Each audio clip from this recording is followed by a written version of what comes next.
कल्याण डोंबिवली में आवारा कुत्तों की समस्या बढ़ती जा रही है। टिटवाला में एक महिला पर कुत्तों के हमले का वीडियो वायरल हुआ था। इसके बाद कल्याण में एक स्कूली बच्चों को कुत्ते ने काट लिया। केडीएमसी के मुख्य चिकित्सा अधिकारी दीपा शुक्ला ने जानकारी दी कि पिछले एक साल में 18,000 नागरिकों को कुत्तों ने काटा है। अब तक 12,000 आवारा कुत्तों की नसबंदी की जा चुकी है। कल्याण डोंबिवली महापालिकेच्या आरोग्य विभागातर्फे श्वान निर्बीजीकरण आणि लसीकरण हा कार्यक्रम राबवला जातो। तर आपल्याला आकडेवारी अशी आहे की जानेवारी 24 ते नोव्हेंबर 24 पर्यंत 12,406 एवढ्या कुत्र्यांचं आपण निर्बीजीकरण आणि लसीकरण केलेलं आहे।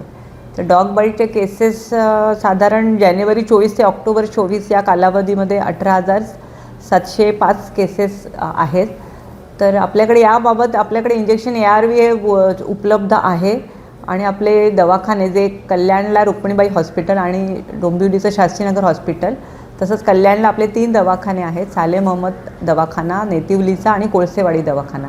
या तिन्ही ठिकाणी हे इंजेक्शन ARV उपलब्ध असतं।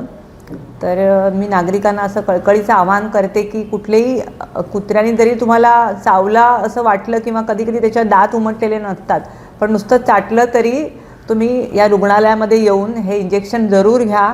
कारण हे जे बाहेरचे कुत्रे असतात तर आपल्याकडे आताशी एक केस झालेली आहे की तिथे इंजेक्शन न घेतल्यामुळे ते दगावलेले आहेत। तर असं होऊ नये म्हणून मी तुम्हाला सगळ्यांना पुन्हा आवाहन करते की जे उपलब्ध इंजेक्शन आहे आणि आपल्याकडे ते 24 तास इंजेक्शन ARV उपलब्ध आहे। पहिला डोस आपण हा